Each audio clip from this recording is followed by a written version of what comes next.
अभी भी देख रहे हो यूपी जाने सपने अपनी पढ़ाई के लिए, तो ये जानकारियाँ अभी से रख लो अपने पास, नहीं तो लेने के देने पड़ जाएंगे। मैं चैनल आई एम अनुपम, जो कि मैं इस वीडियो में आपके लिए कुछ इंपॉर्टेंट यूकेवीआई की अपडेट्स लेके आया। यूके में पढ़ाई के सपने पे बहुत असर डालते हैं और इससे आप खुद को अपडेट कर सकते हैं, जिससे कि आपको आगे किसी भी टाइप की परेशानी का सामना न करना पड़े। जो मेजर यूकेवीआई के चेंजेज आए हैं, अभी जो मेजर उन्होंने जो अपडेट दिया है उसमें आपके फाइनेंशियल्स को लेके काफी इंपॉर्टेंट अपडेट है। जैसे कि यूके में पहले हम नॉर्मल फाइनेंशियल्स भी यूज कर सकते थे, लेकिन अब आपको अपनी पढ़ाई से जो भी आपके पढ़ाई का खर्चा, लाइक आपका ट्यूशन फी और आपका लिविंग कॉस्ट, अब उसमें और भी ज्यादा इंक्रीज हो गया है अमाउंट। उसमें आपको और अपने फंड्स में और भी बैलेंस शो करना पड़ेगा, जिससे कि यूकेवीआई और यूके गवर्नमेंट इस चीज से सेटिस्फाई हो सके कि बच्चा सिर्फ और सिर्फ अपनी पढ़ाई करने के लिए आ रहा है। इसमें ये चीज नहीं बोलना है, ना ही आपको अपने यूकेवीआई इंटरव्यू में ये चीजें मेंशन करनी है कि आप वहाँ पे पार्ट टाइम वर्क भी करो। यूकेवीआई को एक क्लियर मैसेज देना होगा कि आप यूके में सिर्फ और सिर्फ अपनी पढ़ाई के लिए आ रहे हो। तो ये एक मेजर अपडेट है। यूके में पता है, अगर आप यूके में जाते हैं, अगर आप इंटरनेशनल स्टूडेंट्स हैं, तो इसमें आपको अपनी ट्यूशन फीस शो करनी पड़ती है कि आपके अकाउंट में या आपके पास सेविंग, एफडी या आपके पेरेंट्स के पास इतना सफिशिएंट फंड है जिससे कि आप अपनी कंप्लीट ईयर, आपका जो भी एजुकेशनल ईयर है 2 साल या 3 साल, आपको अपनी डिग्री, आपके पास सफिशिएंट फंड है और आप अपनी डिग्री आराम से बिना पीएसडब्ल्यू वर्क वीजा को यूज किए आप कर सकते हो।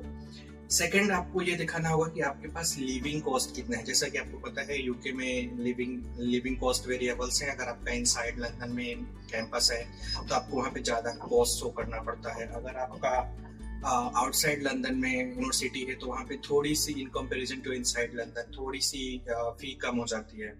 सेकंड थिंग है, आपके पास एक निर्वहन राशि होनी चाहिए, इन द सेंस जितने टाइम के लिए आपको वीजा मिला है वहां पे, उस ड्यूरेशन में स्टे करने के लिए यूकेवीआई के अकॉर्डिंग आपके पास उतना फंड होना चाहिए। ये जो फंड डिपेंड होता है आपके यूनिवर्सिटी प्लेस को लेके और किस टाइप का आपका कोर्स है, उस कोर्स की फी क्या है, उसके अकॉर्डिंग आपको वहां पे शो करना होगा। तो इसमें जो रिसेंट अपडेट्स है उसके अकॉर्डिंग आपको अपना बैंक स्टेटमेंट, जो कि पहले सिर्फ 28 डेज मैच्योर्ड फंड्स ही आपको शो करने होते थे, इन द सेंस यूकेवीआई से सिर्फ 28 दिन पुराना आपका बैलेंस सर्टिफिकेट मांगती थी, बट अब वैसा कुछ भी नहीं है। अब यूकेवीआई आपसे 6 महीने पुराने तक का बैंक स्टेटमेंट मांगेगी, जिससे कि वो कंफर्म हो सके कि बच्चे ने अपने फी के लिए अपने अकाउंट में प्रॉपर फंड्स मेंटेन कर रखा है। सेकंड चीज है, आपका जो स्कॉलरशिप मिलते थे यूके यूनिवर्सिटीज के थ्रू, तो अगर आपको किसी भी टाइप का स्कॉलरशिप मिला है, कई बच्चे पहले ये करते थे कि वहां जाने के बाद वो सेकेंड ईयर के लिए स्कॉलरशिप अप्लाई करते थे, बट अब ऐसा नहीं होगा। आपको अगर किसी भी यूनिवर्सिटी से या आप जिस कोर्स में इनरोल्ड हो रहे हो उस कोर्स से रिलेटेड अगर आपको किसी भी टाइप का कोई भी, like you can say, scholarship मिला है, तो आपको पहले वो कैश के टाइम ही शो करना पड़ेगा कि हाँ मेरे पास इतने अमाउंट का स्कॉलरशिप है, सो वो आप डिडक्ट कर सकते हैं स्कॉलरशिप।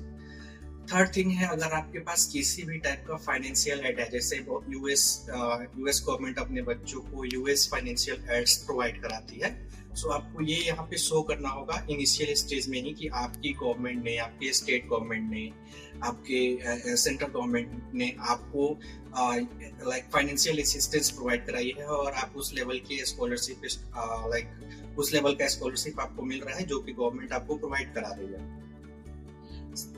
नेक्स्ट है जो आपको मेजर जो अपडेट्स हैं वो आप यूकेवीआई की वेबसाइट पे जाकर देख सकते हैं। मैं यूकेवीआई के डायरेक्ट वेबसाइट का लिंक आपको शेयर कर दूंगा, सो आप वीडियो के डिस्क्रिप्शन में यूकेवीआई की वेबसाइट पे विजिट कर सकते हैं।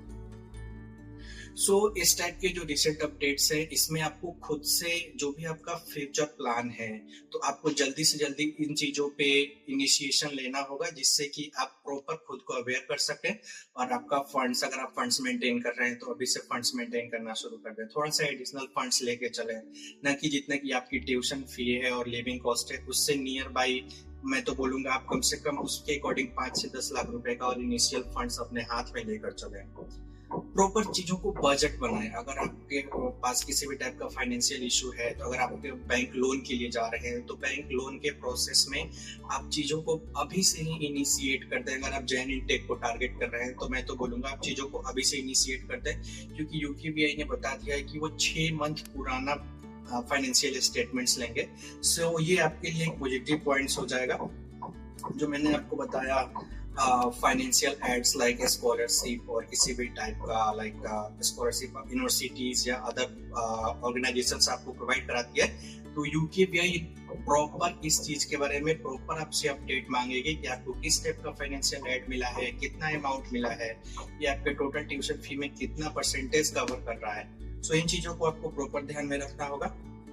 जो सबसे इम्पोर्टेंट पॉइंट है, यूके में जो कि पोस्ट स्टडी वर्क वीजा मिलता था, साथ ही साथ स्टूडेंट्स अपनी पढ़ाई के दौरान ही वर्क कर लेते थे, तो अब आपको इसमें थोड़ी सी दिक्कत होगी, क्योंकि यूके मैंने आपको पहले की वीडियो में भी बताया है, आपको पार्ट टाइम जॉब में थोड़ा सा दिक्कत हो सकता है। As per the recent norms आपको अपनी पढ़ाई कंप्लीट करनी होगी, उसके बाद ही आप जॉब के लिए अप्लाई कर सकते हैं। अगर आप मास्टर्स के लिए जा रहे हैं तो इसमें थोड़ी सी चीजें आसान होंगी इन कंपैरिजन टू अगर आप बैचलर्स के लिए जा रहे हैं। नेक्स्ट चीज है जो आपकी लैंग्वेज प्रोफिशिएंसी। अगर आप कोई अच्छा कोर्स देख रहे हैं, अगर कोई अच्छी यूनिवर्सिटी देख रहे हैं जो कि आपके करियर को ज्यादा इनहेंस कर सके, तो इसके पॉइंट्स में आपको ये एडवाइस दूंगा जो कि यूकेबीआई ने भी बताया है, आपको अपनी लैंग्वेज प्रोफिशिएंसी में सुधार करना होगा। अगर आपका लैंग्वेज हिंदी मीडियम है या अगर आप किसी अदर रीजनल लैंग्वेज से अपने 10th और 12th पढ़ा है, तो आपको आइल्स में मेरे हिसाब से मिनिमम टू मिनिमम आपको 6.5 स्कोर करना चाहिए, जिससे कि आप किसी भी यूनिवर्सिटी में अपने डिजायर्ड कोर्स को लेकर आप अप्लाई कर सकें।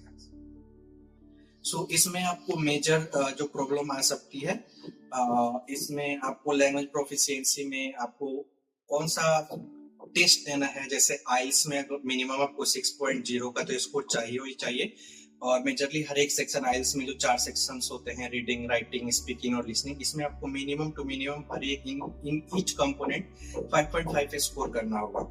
सेकेंड आता है टोफेल। टोफेल में आपको मिनिमम टू मिनिमम 100 to 120 के बीच में अपना स्कोर रखना है। सो उसी के अकॉर्डिंग आप खुद को प्रिपेयर कर सकें, ताकि आपको टोफेल में और आइल्स में इन डिजायर्ड स्कोर को आप आराम से पा सकें। अगर आप पीटी एकेडमिक्स के लिए जाते हैं तो इसमें आप, जैसा कि पहले पीटी में 50 से 52 आते थे, तो उसमें आपको सफिशिएंट होता था, उसमें आपको रिक्वायर्ड स्कोर मिल जाते थे।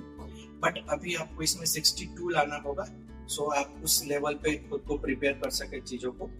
जैसा कि मैंने आपको बताया, इतने सारे चेंजेज हुए हैं यूकेबीआई के अकॉर्डिंग। सो अगर आप जैन इनटेक के लिए टारगेट कर रहे हैं, जो कि सितंबर इनटेक तो ऑलरेडी अबाउट टू ओवर है, अगर आप जॉइन इनटेक के लिए टारगेट कर रहे हैं तो अभी आपके पास अप्रोक्स 5 महीने का टाइम है। सो आप चीजों को अभी से अपने लेवल पे स्टार्ट करते हैं। आइल्स का प्रिपरेशन करें, टोफेल का प्रिपरेशन करें, जो भी आपके लिए मैं तो बोलूंगा आप एक रिक्वायर्ड यूनिवर्सिटी की वेबसाइट पर जाके देख लें कि कौन सा कोर्स वहाँ पे एक्सेप्टेड है। सो इस टाइप के information, recent updates and information के लिए हमारे वीडियो को लाइक एंड सब्सक्राइब करें, जिससे कि हम आपको और ज्यादा से ज्यादा चीजों को प्रोवाइड करा सकें एंड आप आराम से अपने यूके स्टडी अब्रॉड जर्नी को successfully kindly subscribe my channel, so that आपको मैं और रिसेंट अपडेट्स प्रोवाइड करा सकूं। Thank you.